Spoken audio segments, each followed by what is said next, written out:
Piracy is an ancient craft of maritime robbery that has existed as long as people can sail on the sea. Pirates are mentioned in the Odyssey, an epic poem dating back to the 8th century BC. Although the word pirate has ancient Greek origin and means a risky person, piracy is much older than the Greek concept.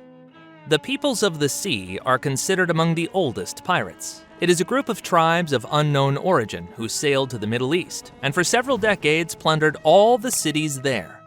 Only the Egyptian pharaoh had the strength to defeat the peoples of the sea in the battle at the Nile Delta. But this did not save Egypt or its neighbors from the decline known in history as the Bronze Age collapse. Despite this, the descendants of the peoples of the sea finally settled on these lands, giving rise to new peoples. Historians still cannot determine where the peoples of the sea come from. They are considered to be either inhabitants of Asia Minor or inhabitants of the Apennine Peninsula. From psychology, we know the term Polycrates complex, meaning an anxious state of the person because of his own successes. But few people know that it was named after a pirate, which historians rightly call the oldest pirate king. The tyrant from the island of Samos Polycrates built his own fleet and began attacking ships sailing on the Sea of Marmara. The clever excuse for his sea robbery was that all the looted trophies were actually gifts from Apollo. Polycrates' power grew rapidly, so that he even began to build tiers, ships with 3 rows of oars on board. No Greek polis then had the money or resources to make a fleet of such ships. In 525 BC, the Persian king Cambyses II hired Polycrates' fleet in the war against Egypt, but the pirate lord defected to the Egyptians, who paid him more. The following year, the Spartans tried to put an end to the pirate lair, but Polycrates was able to buy them off without forgetting to deceive the Spartans. Lydian satrap Oroetus was able to finally deal with the pirate king. He convinced him that he was preparing an uprising against the Persians, lured him to negotiate, captured, and executed him. After that, Samos was captured by the Persians. For the Greeks, piracy was not limited to the robbers of Polycrates. Back then, active Etruscan pirates, which the Greeks called Tyrrhenians, already acted.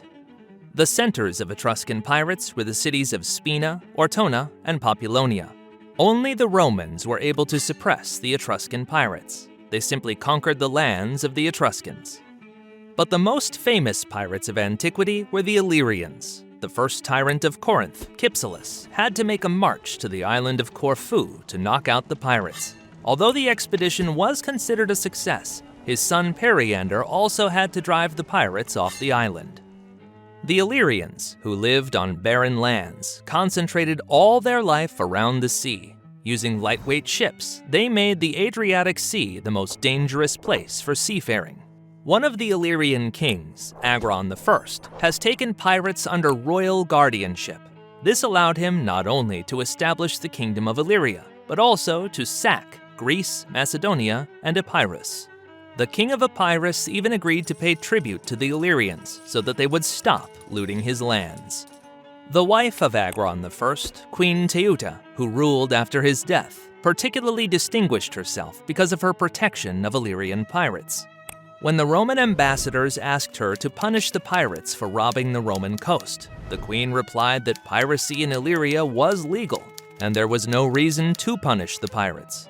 Moreover, she has given an order to kill ambassadors and has started war with Rome.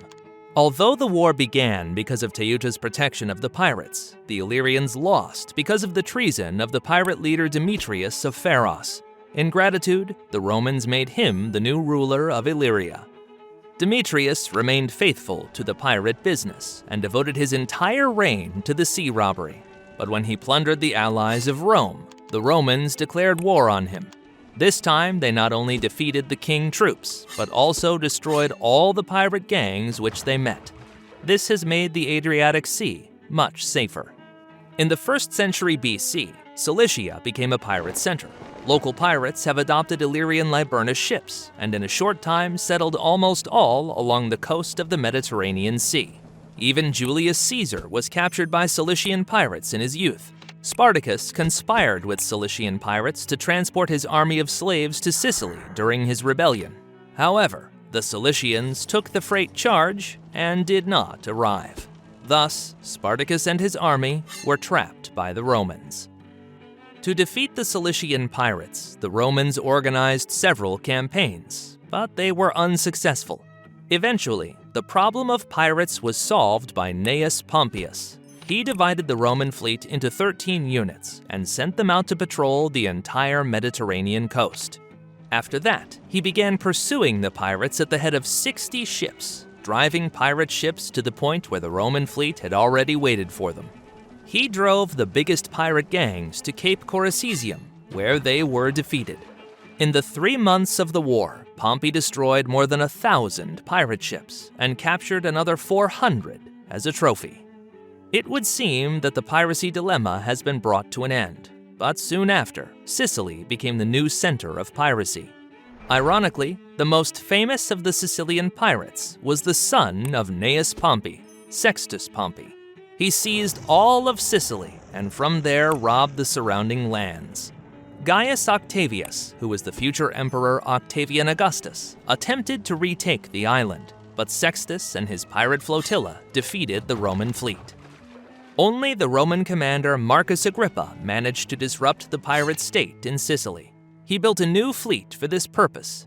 Sextus Pompey tried to hide in Miletus, but there he was killed. Thanks to this, the Mediterranean Sea became free of pirates for a long time. The changes came with Arab conquests. Having borrowed their ships from the Byzantines, the Arabs quickly captured the islands in the Mediterranean, turning them into new centers for piracy, the largest of which was the island of Crete. The brigandage spread to the Balearic Islands. They were recaptured from the Visigoths not by the army of the Arab Caliph, but by the Moorish pirates, whom the Arabs expelled from the African coast. In 846, these pirates robbed Rome. In the following years, they settled in Liguria, from where they captured several mountain passages across the Alps.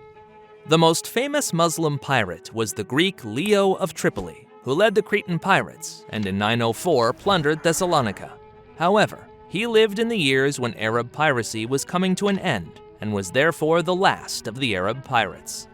The main reason was that Byzantines intensified the counteraction against the pirates and also the appearance of a more formidable rival in the sea.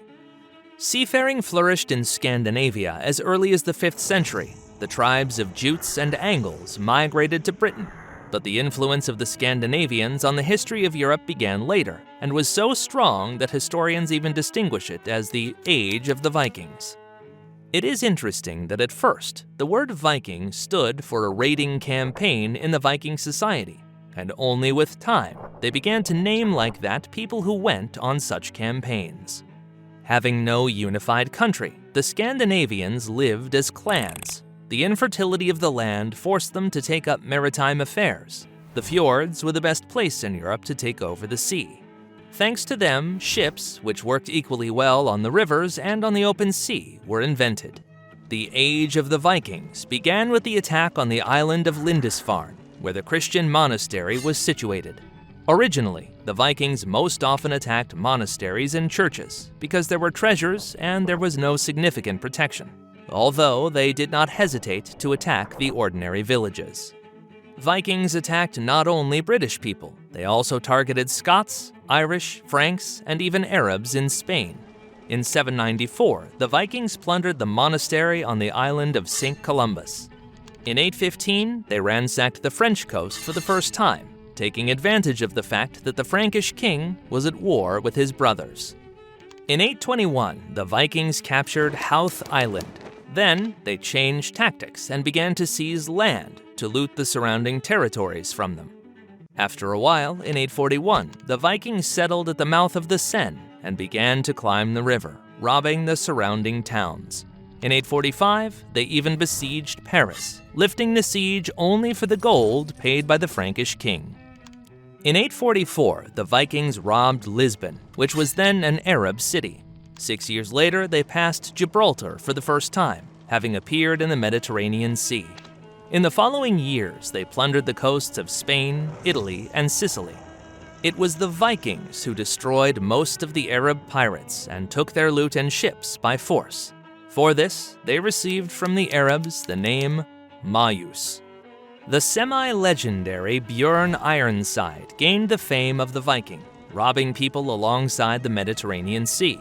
For example, in 860 he robbed Pisa. It is said that Björn asked the bishop to bury himself in the city and then pretended to be dead. The unarmed Vikings took the coffin to the cathedral, but it turned out that instead of the dead body of Björn, there was armament. The already armed Vikings quickly captured Pisa from within. There came a time when the Vikings evolved from pirates into actual conquerors. In 853, Olaf the White, together with his army, captured Dublin and proclaimed himself King of Ireland. In 865, the Great Heathen Army, led by King Guthrum, and according to legends accompanied by the sons of Ragnar Lothbrok, landed in East Anglia. Within 10 years, they had captured almost all the Anglo-Saxon kingdoms. Only King Alfred the Great was able to defeat them. In the same year, Jarl Ragnvald the Powerful conquered the Orkney and Hebrides. His youngest son, Hrolf the Walker, was given the Duchy of Normandy by the Frankish king, Charles III the Simple, in exchange for promising to fight other Vikings. Hrolf successfully fulfilled his promise, for after 9/11, the Vikings had not launched any major attack on the Frankish kingdom. The Vikings also frequently looted the coast of the Baltic Sea. The most renowned there were the Jomsvikings. In 960, they created a true pirate republic in the fortress of Jomsburg.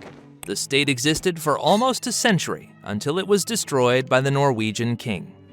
As it sometimes happens, the Scandinavians themselves put an end to the Viking Age. Various chiefs who would become kings began to pursue the Vikings with their own hands. One of the most famous in this sphere was Harald I Fairhair. He became so interested in pursuing the Vikings that most of them fled from Norway to Iceland. And Harald himself had to visit Britain to make a campaign against the Vikings who had settled there, the ones who attacked Norway from Britain. The last Viking attack is considered to be made by the Norwegian king Harald III Hardrada against Britain in 1066. However, the Norse Crovan dynasty ruled the Isle of Man and a number of smaller islands that continued to be pirate centers until 1266. And while the Vikings pillaged the western lands, their lands were also attacked. At that time, the Baltic pirates of the Curonian and Oecilian tribes gained fame. During the Viking Age, they plundered the Baltic coast of Scandinavia, but when the Vikings disappeared, the Oecilian pirates began to loot Norway and Frisia. Even the coming of the Crusaders did not change anything. In 1228, the Curonians robbed Riga. The Oecilians defeated the Danish fleet at the same time in an attempt to seize their lands. It is only in the next century that the Teutons will be able to decimate piracy among these tribes. But piracy has not left the Baltic Sea. 100 years later, new pirates, known in history as privateers, would gain the fame here. During Denmark's war with Mecklenburg, the latter began hiring warships to pillage the Danish coast. These gangs very soon united into a true guild with their own statutes and laws. In 1393, they robbed Bergen, and the following year captured the island of Gotland, which became a pirate stronghold. When the Teutons intercepted Gotland in 1398, the privateers just moved to Frisia and started plundering in the North Sea. The most famous captain of the privateers was Klaus Stordebaker. He is still known in Germany as a national hero and defender of the poor.